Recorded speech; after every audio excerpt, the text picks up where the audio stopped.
Hi again, it's Cinnamon. I'm a professional in my early 20s, and today I am budgeting my third paycheck of September.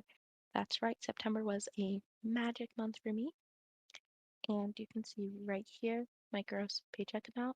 I usually, near the end of the month, might get some interest from my savings account or some cash back from my credit card, and I haven't gotten those amounts yet. So this is just my gross pay. I have 8 overspent categories. A lot of that is from my paycheck deductions, which is expected. So I can just handle that by funding them and then resetting the available amounts. I still have some additional overspending, but before I get to that, I don't only want to get rid of my paycheck deductions from this amount, I also want to account for my 401k contribution with this paycheck. And it's about 2,500 right now, and that's because I started contributing halfway through the year and I am trying to max it out before the end of the year. So it is like a pretty high amount, but with this, I am well over the halfway mark, so that is really exciting. If you've been watching my videos, you can probably guess that I overspend on food. So first, let me cover this overspending with household utilities.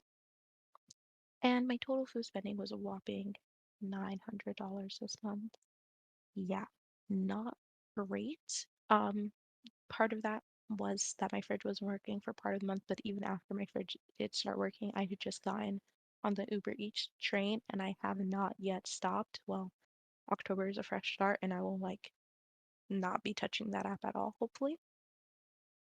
But yeah, one thing I did notice about my behavior is that I have a lot available in all these other categories, and I'm actually really happy with my spending in all of these other categories. Like everything is like I would want it to be.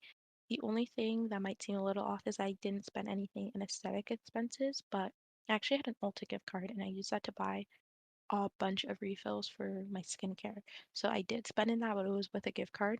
But yeah, this month, like with everything but food, I was so pleased and I have a lot available left over, and that's because I've been overestimating what I would normally spend in these categories. And seeing all of this available left over lets me know I can overspend on food, but I want to keep my category goals even tighter so that I don't have that much flexibility because I'm not using that flexibility in a good way at all.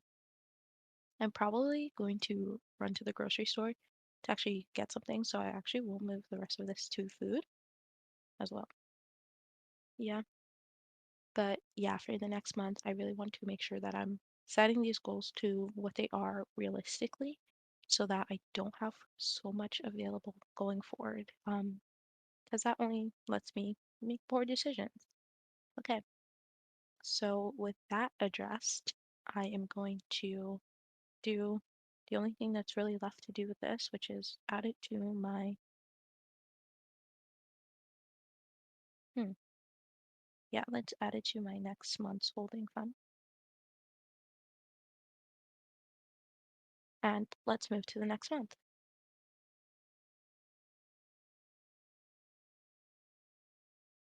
So before I take out from this holding and start assigning, I'm going to change my goals here.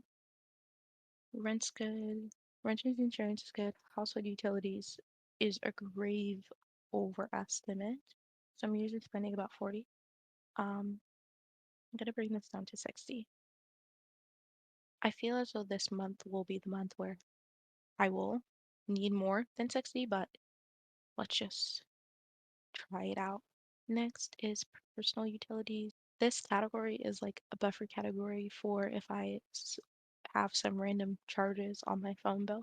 Um, so it doesn't really need to exist, but I haven't noticed myself like even feeling like I should transfer anything out of this to cover food overspending, so I'm just gonna keep it.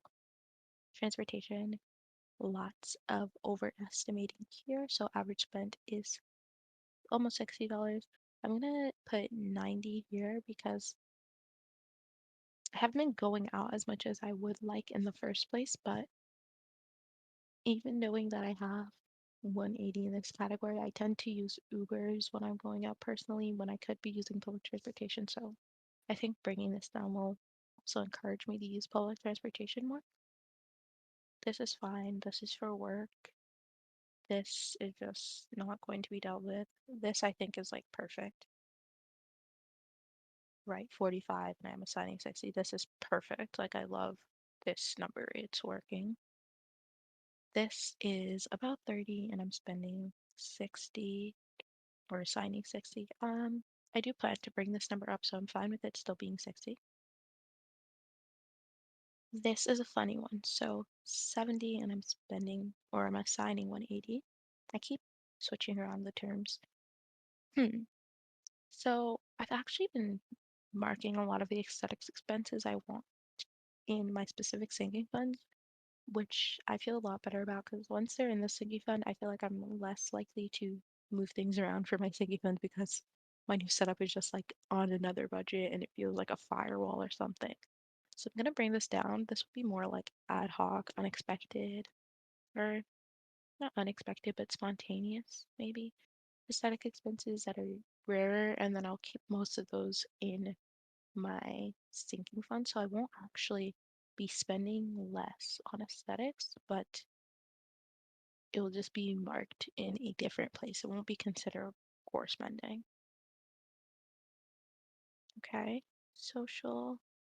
I like this number being high because I feel like it's going to encourage me to go out, but it has just been me overspending on food. So I'm going to bring it down where I was spending on average $90. I'm going to assign 120 as the goal. And last but not least, discretionary spending. Like this is supposed to have my buffer category that is supposed to help me cover like emergencies, but I've just been using it to cover overspending on food. I do like having like a $300 buffer, but I'm going to maybe move its location so it's a little bit hidden from sight. Okay, now I get to go through and then make this all go to my ready to assign. Okay, so I have 311 here. Let's see how underfunded this is. Whoa, so this is underfunded by, I didn't say that number right at all. I said 311. I can't say numbers. So let's just say 3,000, 3,100, 3,100. And this is underfunded by 3,000, aka 3,000. I am so bad at saying numbers. Like, I need to work on that. So I could technically just press this little button. I've been so excited to do this. Like, woo. Oh my god. And this is actually maybe not even what I wanted to do because this is making more available than I want. Okay, let me undo that. That didn't do what I wanted to do. So here, here, here, here, I will do this. Now I have available what I want to have available. This, I already have available what I want to have available. I wish there's a way, like, I don't want to put another 10. I just always want $10 available here. Here, I already have 110 available. So let me move some out so it's just 90. Okay, need to move 20, 63 to. It was fun pressing that button, but it didn't do what I wanted to do. Let me also this now. It's just the 90 I want to have available. Cool. This, I don't know how I'm gonna make this work. 240 minus 2304. 240 is available here. I'm gonna hold off on funding this for a second.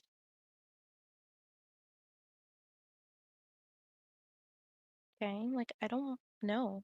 Is YNAB not what I expected it to be? I expected it to just have my goal be what I want to fill up. I feel like it's done that for me in past months, but this month is being weird.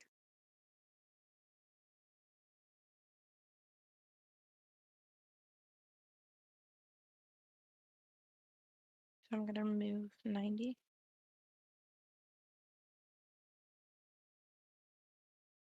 And then I'm gonna assign 120 here. Okay, so again, this doesn't look like it's fully funded, but trust me, it is. This is insane that what I need available for every month is, oh, okay, so this doesn't include food. I'm like, what I need available for every month is super duper low. Um, yeah,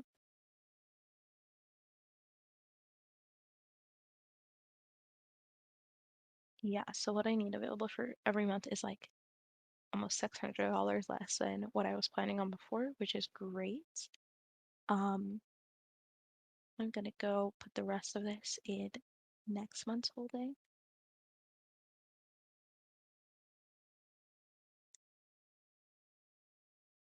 Oh, actually didn't do that right either. Let me undo that. I want to put 300 here.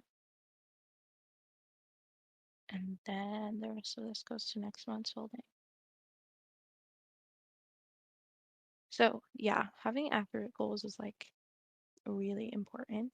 And I think with this, I will overspend less on food.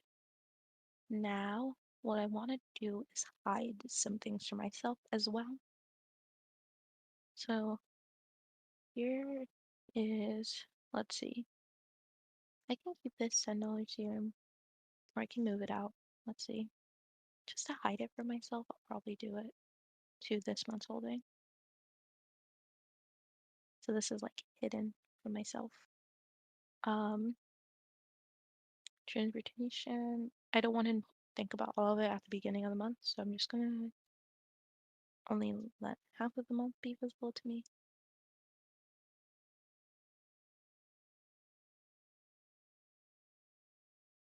This is fine, honestly, because I get this reimbursed, so I just will spend whatever I can in here. This is fine. This is fine as well. This this should be fine. This maybe this is fine too. Um,